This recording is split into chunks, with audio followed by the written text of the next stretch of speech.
Hebreus 10, 25. Não deixemos de congregarmos, como é costume de alguns. Antes, isso é, pelo contrário, admoestemos, e tanto mais quanto vedes que o dia, está um D maiúsculo aí, está falando da volta de Jesus, o dia da volta de Jesus se aproxima. Queridos,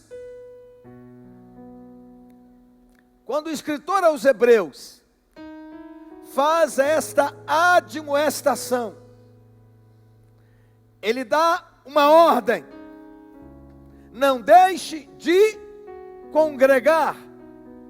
E ele está falando de um problema que estava acontecendo naquele tempo, de alguns crentes que não estavam congregando.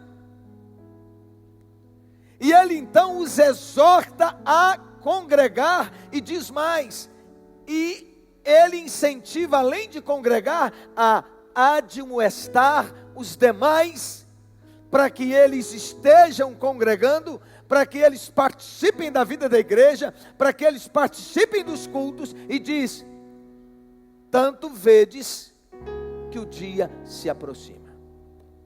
Muitos crentes são turistas, eles ainda não amadureceram, peregrinam de igreja em igreja, de culto em culto, semana após semana.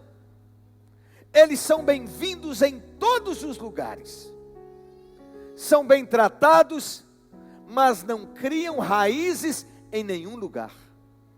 Em outras palavras, eles não criam limo. Alguns vão atrás de poder, de curas, de pregadores famosos, de bandas de louvor, de artistas famosos de fora e outras atrações do mundo gospel.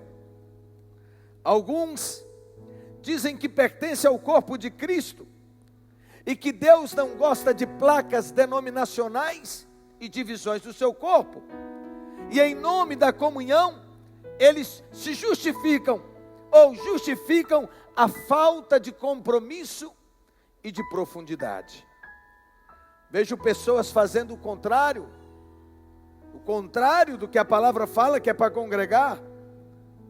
Muitos priorizam o futebol, priorizam o trabalho, priorizam a família, priorizam as férias, priorizam os familiares, os aniversários e coisas que eles consideram legítimas. Porém, existe um perigo aqui, que é o de colocar as coisas de Deus em segundo plano e desenvolver um hábito onde se alimentar da palavra de Deus e provar da unção coletiva nos cultos se torna algo secundário. Ainda tem aquele que diz assim, bem, eu já fui no culto essa semana, então não preciso ir hoje.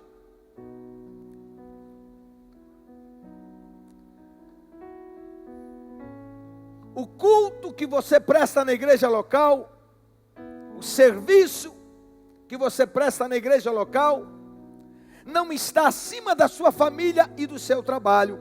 Porém, congregar não é serviço, é vida com Deus. E isto deve vir antes da família, do trabalho e de todo o restante. Jesus falou sobre isso. Mateus 10, 37, quem ama seu pai ou a sua mãe mais do que a mim, não é digno de mim. E quem ama seu filho ou sua filha mais do que a mim, não é digno de mim.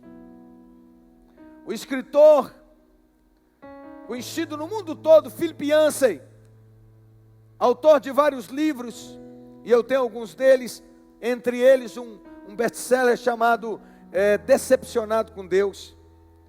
E ele oferece 4 motivos para irmos à igreja. Primeiro deles, eu vou à igreja por causa do seu dono. Você pode dizer isso? Eu vou à igreja por causa do seu dono. Mais forte. Quem é o dono da igreja? Jesus. A igreja existe não para oferecer entretenimento, não existe para encorajar a vulnerabilidade. A igreja não existe para melhorar a autoestima ou facilitar amizades, mas para adorarmos a Deus. Se falharmos nisso, a igreja fracassa. Deus é a razão por que nós temos que frequentar a igreja. Dê um glória a Deus. Ah, mas Ele está em todo lugar, é verdade, mas Ele é que inventou esse negócio de igreja. Ele que disse que nós seríamos o corpo e que Jesus seria a cabeça. Ele, para derramar do seu Espírito, mandou que eles estivessem juntos, reunidos, orando, adorando, exaltando a Deus, buscando o Senhor, até que um vento impetuoso desceu sobre eles e foram batizados pelo Espírito Santo. Quando a igreja congrega, ela mostra força. É o diabo que inventou esse negócio de ser crente em casa, crente de internet. Eu só posso assistir um culto pela internet se eu tenho alguma impossibilidade diante de Deus justificável. Porque, desculpa, todo mundo tem. Todo mundo arranja explicação para não vir. Sim ou não? Mas eu gosto de dizer assim, diante de Deus, é justificável? Porque todo mundo tem.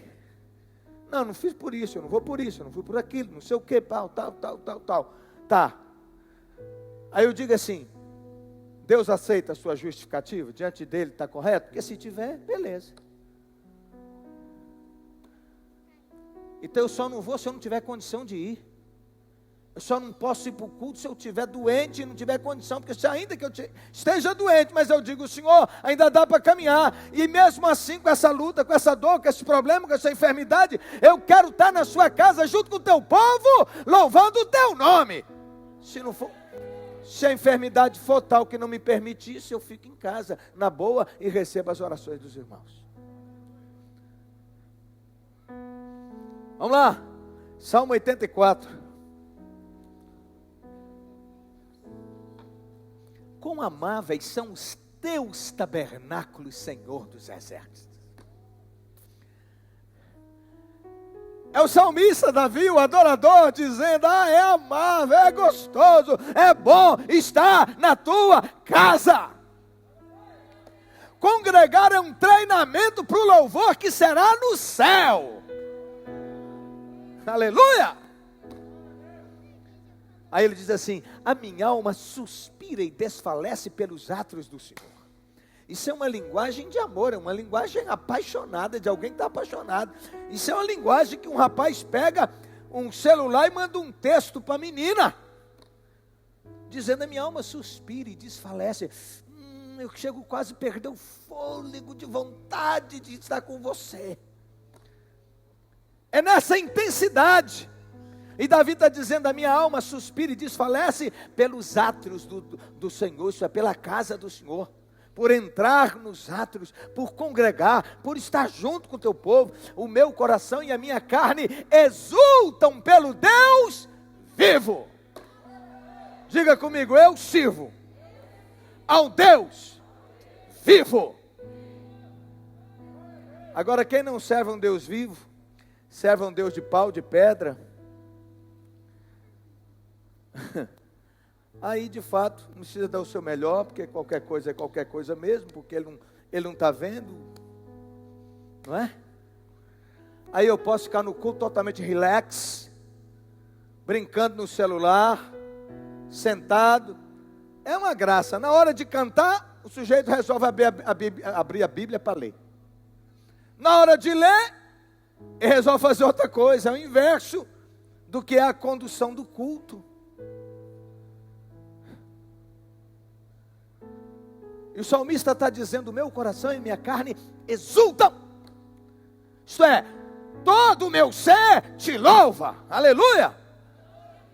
Olha que linda, ele diz assim, interessante que quando ele está na casa de Deus, ele percebe que os pardais entravam e faziam ninho na igreja, no templo.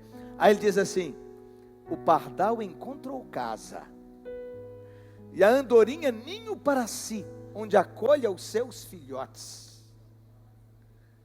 Aí ele diz assim: eu encontrei os teus altares, Senhor meu e Deus meu. Aí ele diz mais: bem-aventurados são os que habitam em tua casa, louvam-te perpetuamente. Ele está dizendo assim: olha, os que vivem de tempo integral na casa do Senhor. E ele estava fazendo referência aos sacerdotes, aos levitas, que tinham turnos de 24 horas de louvor ao Senhor. O culto era oferecido constantemente. Então tinha os turnos, um ficava um período, saía aquele grupo, entrava outro grupo, mas o altar estava sempre fumegando o tempo todo. Os louvores, a adoração estava chegando ao trono do Senhor. Ele está dizendo, é isso, ele faz referência a eles bem-aventurados são. Ele está dizendo: se eu pudesse, eu queria também estar entre esses que o tempo todo estão disponíveis na tua casa, num coro, num coral, para te oferecer louvores. Aleluia! Então diga comigo: vou à igreja por causa de Deus. Então diga de novo: vou à igreja por causa de Deus. Segundo, vou à igreja por causa dos meus irmãos. Diga. Olha para quem está do seu lado aí, estenda esse dedo e diz assim: eu vou à igreja por causa de você. Aleluia! Então vamos lá. Por que eu vou na igreja por causa dos irmãos? Eu vou para encontrar meus irmãos que comigo caminham à presença de Deus. Esses que, como eu, foram alcançados pela graça, foram salvos, foram libertos, foram perdoados. Olhar para o irmão é um estímulo. O irmão tem luta, mas você olha e diz: meu Deus, ele passa por luta, mas ele está te louvando. É Deus!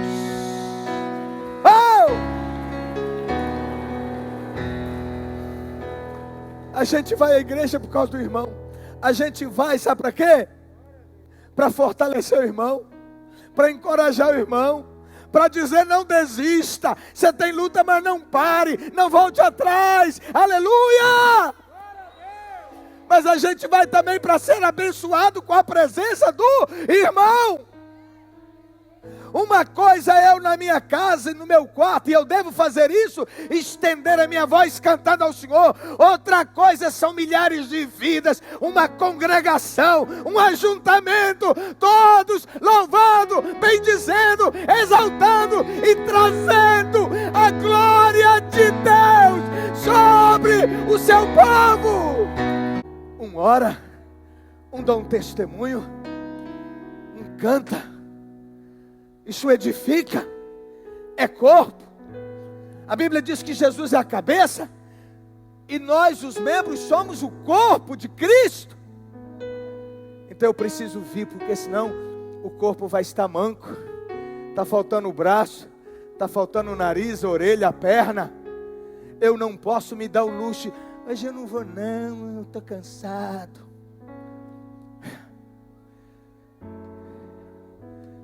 Eu vou dizer uma coisa para vocês: eu não consigo conceber um crente que não tem um compromisso de estar na casa de Deus. Tudo que nós fazemos, nós somos exemplo. Pelo amor de Deus, entenda isso. Essa semana eu falava para um amigo: falei, pare de beber, cara. Você está bebendo, você está ensinando seu filho a beber. Não, não estou não, tá. Só que você está abrindo porta para bebida, você está abrindo porta para droga, você está abrindo porta para um mundo de coisa errada. Se eu sou pai, não tenho prazer de ir na igreja, tem um jogo de futebol, meu menino já sabe: hoje papai não vai, porque tem futebol. Hoje nós não vamos, porque hoje é dia de praia. Sai de madrugada daqui, tão pertinho, sai 5 da manhã, chega lá às 6, queima o dia todo até tostar.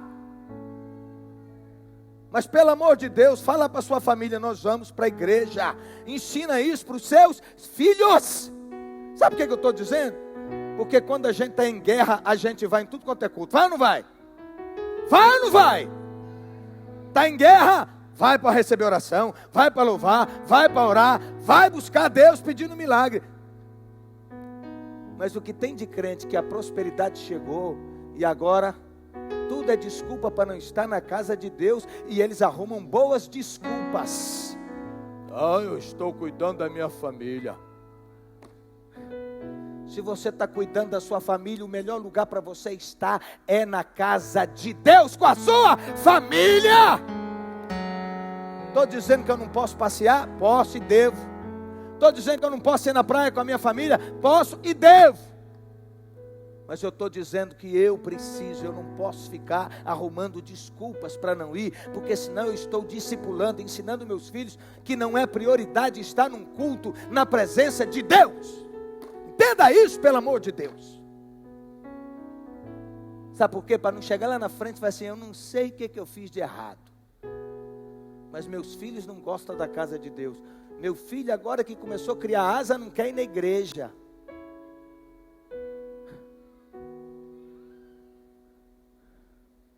A gente tem que ter a consciência de que eu dei o melhor, que eu vim para a igreja e participei dos cultos, que eu não ficava em casa falando mal dos irmãos e falando mal da liderança, porque às vezes eu vou na igreja, mas fico descendo o cacete na liderança. Eu estou discipulando os meus filhos para odiar a igreja, para ver como todo mundo, para ter uma visão da igreja como um povo hipócrita.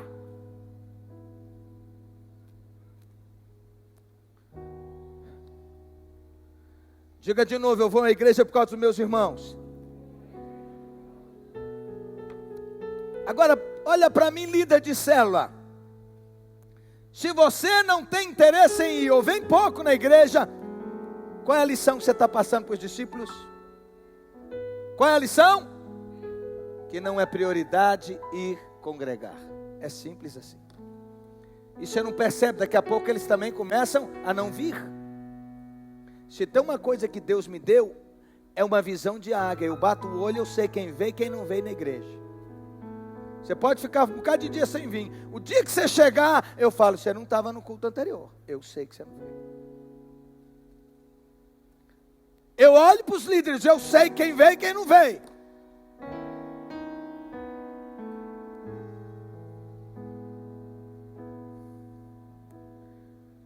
Deus é quem escolheu as pessoas para fazerem parte da igreja. Você pode dar um glória a Deus?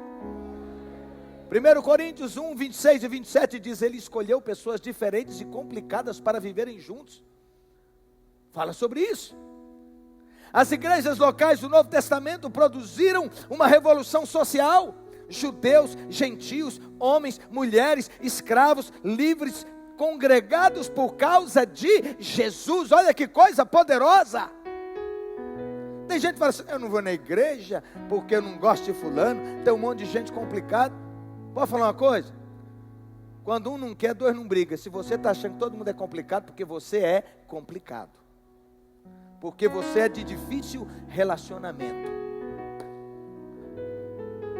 E o lugar para estar é aqui mesmo. Ferro afiando ferro. Pedra no riacho, vai batendo uma na outra, vai quebrando as quinas. Eu não vou na célula não, porque só começar a frequentar a célula, daqui a pouco começa problema. Aí é que você precisa de ir, porque é oportunidade de afiar, é oportunidade de aprender a amar, é oportunidade de aprender a suportar, é oportunidade de abençoar, é oportunidade de ser tratado. Ouça, C.S. Lewis, grande escritor, vários best-sellers. E engraçado que esse cara foi ateu no passado, antes de conhecer Jesus.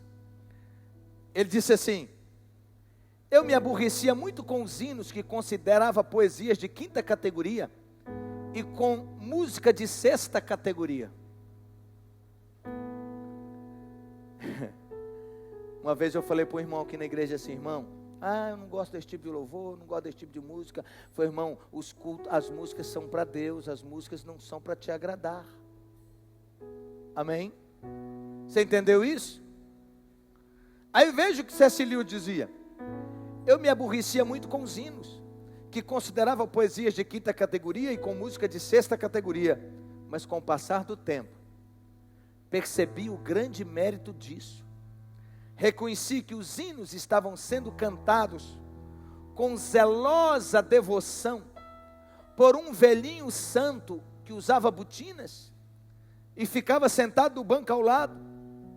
E aí então pude perceber que eu não era digno de limpar aquelas botinas. E isso tira o nosso orgulho solitário. Uma vez um irmão falou assim comigo: rapaz, eu tenho voz muito feia. Falei, então lugar de cantar é na igreja. Não canta no seu banheiro não, porque pode quebrar vidraça, pode assustar os vizinhos. Lugar de cantar é na igreja. Porque essas vozes todas se misturam e formam um coral. E vou te falar, Deus não está preocupado se você tem voz feia ou se você tem voz bonita. Ele quer que você abra a boca e o louve. E vou dizer mais. E o louve especialmente em época de crise, de dor, de luta e de guerra. Porque aí é que a sua alma vai exprimir o verdadeiro louvor. Porque louvar, dançar, com tudo certo, com dinheiro no bolso, com saúde, é fácil. E louve nesse tempo mesmo. Mas louve quando você está cantando e a lágrima está descendo diante da guerra que você está vivendo. Então vamos repetir comigo.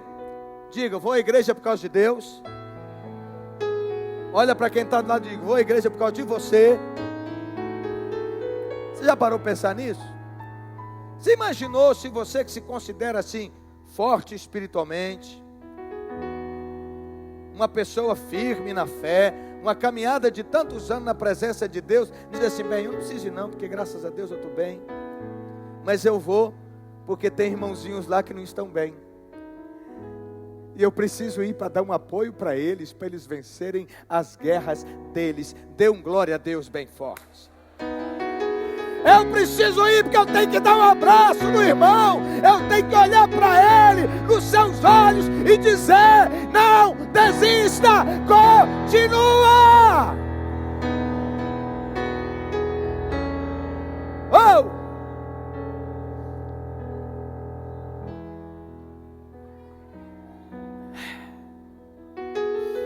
Diga, eu vou à igreja por causa dos perdidos.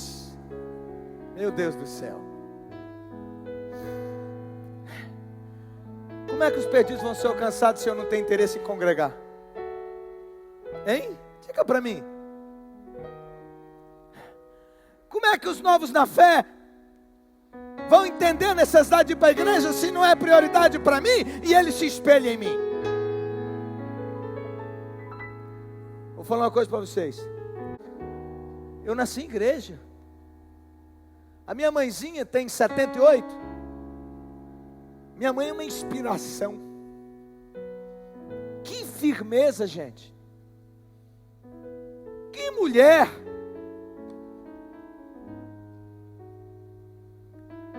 Desde criança não tinha conversa. Hoje eu não quero ir não, hoje eu não estou afim, eu vou dormir. Minha mãe levava a gente de qualquer jeito. Nem que fosse arrastado, ela levava. Aqui, nem que ela tivesse que pegar uma vara e esquentar o lombo, mas que a gente ia. E louvado seja Deus por isso. Vai esperar menino ficar assim, hoje eu não quero nada. Tá bom, então fica comigo, mamãe, fica comigo. Você fica tão pouco tempo comigo, mamãe. Letra do capeta que pôs isso na boca dele. Me diga se criança sabe escolher. Pode escolher.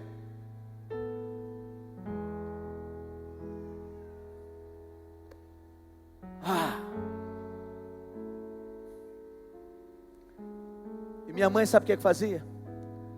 Da família, ela tem uma família de mais de 10 irmãos, que foram 2 famílias. Meu avô foi casado com 2 mulheres, então ele teve mais de 10, eu nem sei quantos. Mas a irmã mais querida de todas é a minha mãe. A vida toda eles iam para a casa da minha mãe passear. E eram todos descrentes. Na minha casa, os que chegavam e que bebiam, nunca puderam entrar com bebida dentro da casa do meu pai e da minha mãe. Não tem conversa. Eu não consigo entender, por exemplo, um crente que vai fazer aniversário de menino, ou dele, porque vou comprar umas cervejas, uma bebida, porque tem uns amigos. Oxe, se é a oportunidade que você mostrar que é diferente. Eles precisam respeitar você. Posso falar uma coisa para vocês? Meu pai era um cabra, cidadezinha desse tamanhozinho, todo mundo conhecia ele. Quando ele entrava, por exemplo, era comum, nessas cidades do interior, você ter uma mercearia, que era mercearia e bar, né? Tal dos secos e molhados. Então tinha um bar, tinha a sinuca. Se meu pai entrasse em qualquer lugar desse, os caras que estavam bebendo paravam de beber. Estou te falando de coisas que eu vi tantas vezes. E os parentes vinham na nossa casa passear. Chegava a hora de ir para a igreja, a minha mãe falava assim: vocês vão para a igreja comigo? Não, não vou, não. Ok, a casa é sua, fica à vontade, eu estou indo. E pegava todos nós e nos levava para a igreja, os parentes ficavam na nossa casa. Você precisa ter sabedoria. Se eles nunca foram numa igreja, é oportunidade. Ô família, me dê a honra. Aprenda a dar a letra, meu irmão. Me dê a honra. Vamos comigo na igreja, eu vou ficar tão feliz. Chegar com a minha família lá na igreja, apresentar, mostrar a vocês. Tem que saber falar, comunicar. Mas é a oportunidade dessa gente vir. São pessoas que talvez nem nunca entraram numa igreja, a oportunidade que eles têm de participar de um culto ao Senhor. Diga, vou à igreja por causa dos perdidos. Vou te falar uma coisa que eu não sei se isso está muito claro, cristalino na sua vida. A igreja existe para alcançar e acolher os de fora. Vou repetir. Diga comigo, a igreja existe para alcançar e acolher os de fora. A igreja é a única sociedade cooperativa do mundo que existe em benefício dos que não são membros. Disse William Temple. Os clubes que existem são para beneficiar os membros, mas a igreja existe para beneficiar quem não é membro, para abençoar quem não é membro, para alcançar quem não é membro. A razão principal para que uma congregação seja unida e trabalhe é alcançar o seu bairro, a sua cidade, o mundo. Quarto, vou à igreja por causa das minhas necessidades. Você pode dizer isso?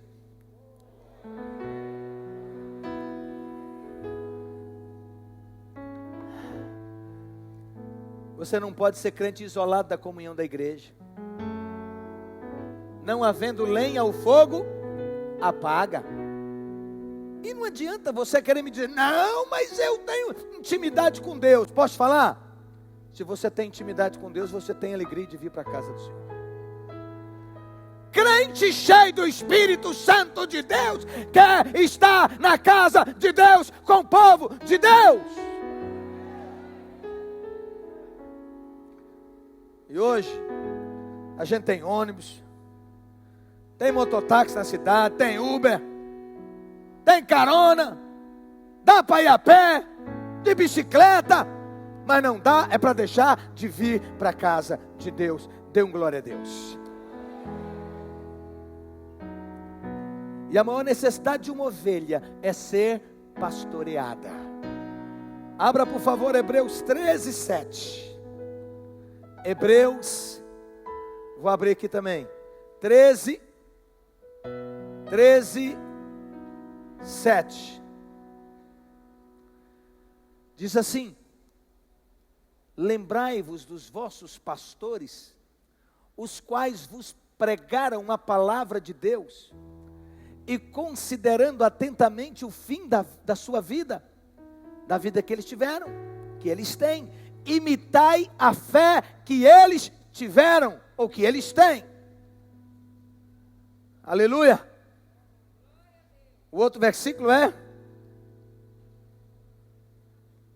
Hebreus 13, 17. Vamos lá. Obedecei os vossos pastores e sede submissos a eles, pois eles velam pela vossa alma. É a ideia de que eles têm responsabilidade espiritual diante de Deus. Para que façam isto o quê? O seu pastoreio, o cuidado para com a sua vida, para que façam isso com alegria e não gemendo. Em outras palavras, não dê trabalho a quem tem responsabilidade espiritual sobre a sua vida. Seja uma bênção, seja um servo, seja uma cooperadora, um cooperador.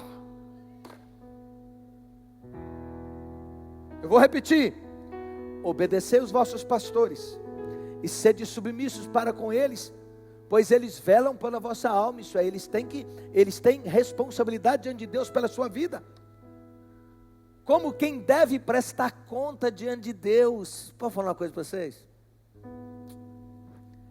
É difícil ou não é chamar a atenção dos outros? Sim ou não? Quantas vezes você sabe que precisa, que está errado, e você deixa de fazer para não contrariar? Só que nós temos uma responsabilidade diante de Deus. Então, na condição de seu pastor, eu tenho que te alertar. E aqui na igreja nós temos outros pastores que dividem conosco, que juntamente conosco têm essa responsabilidade. Diz que nós temos que prestar contas diante de Deus pela sua vida. E diz assim: para que façam isso, preste conta com alegria e não gemendo. Você quer que seu pastor ore a Deus e diga: Senhor, fulano de tal está dando trabalho, Senhor, está me peitando, Senhor, está desobedecendo. A gente fala, está sempre andando distante, não ouve, só faz o que dá na cabeça. Senhor, está sumido, está aprontando, está no mundo, foi para a festa, é rebelde. Ou você quer que seu pastor ore assim: Senhor, muito obrigado pela vida da Maria. Que irmã abençoada. Como eu sou estimulado e pastoreado, meu Pai, pela vida dela. Ela coopera, ela ajuda, ela serve, ela é presente, ela abençoa. Muito obrigado, Senhor. Abençoa, Senhor, a vida dela. Manifesta a tua glória na vida dela. Não é essa oração que nós queremos que os nossos líderes espirituais, seu líder de célula, seu pastor, sua pastora, apresente diante de Deus?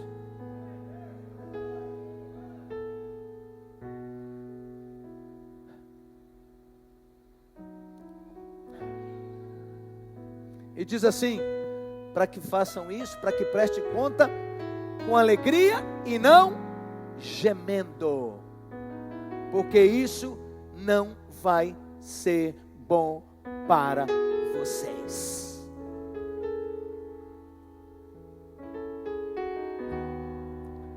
Toda ovelha precisa de pastor, de aprisco e da companhia de outras ovelhas. Outro motivo para congregar: para participar da adoração pública. Os que são salvos têm a distinção de gostar de estar onde o Senhor determinou a sua adoração. Nós lemos aqui o Salmo 84. A igreja é justamente aquele lugar que Deus instituiu para publicamente ajuntar os seus e em seu nome eles o adorarem. Por ser seu corpo, Efésios 1:23 diz que, e Colossenses 1:18, a igreja é visível, ela é pública, presente, não em figura, mas em verdade. Se Deus revela seu corpo pela igreja, os que estão em Cristo estarão nela para o adorar. João 10, 27 diz assim: as minhas ovelhas ouvem a minha voz e elas me seguem. Indo à igreja é uma oportunidade especial para o povo de Deus. É tempo para pausar e refletir no que é eterno e que é celestial. É uma oportunidade sem igual de alimentar a alma e refrescar o ânimo espiritual pela comunhão da palavra de Deus. Salmo 19, versículos 7 a 11. Talvez, por razões como essa, Davi tem expressado no Salmo 122, versículo 1: alegrei-me quando me disseram o quê? Vamos à casa do Senhor. Isso é, hoje é dia de culto. Ah, aleluia! Oh, glória! Que bênção! Essa tem que ser a nossa reação. Senão, como é que eu vou alcançar o perdido? Se eu não tenho o prazer de estar na casa de Deus, o que eu estou dizendo para ele? Que não é o lugar para ele estar.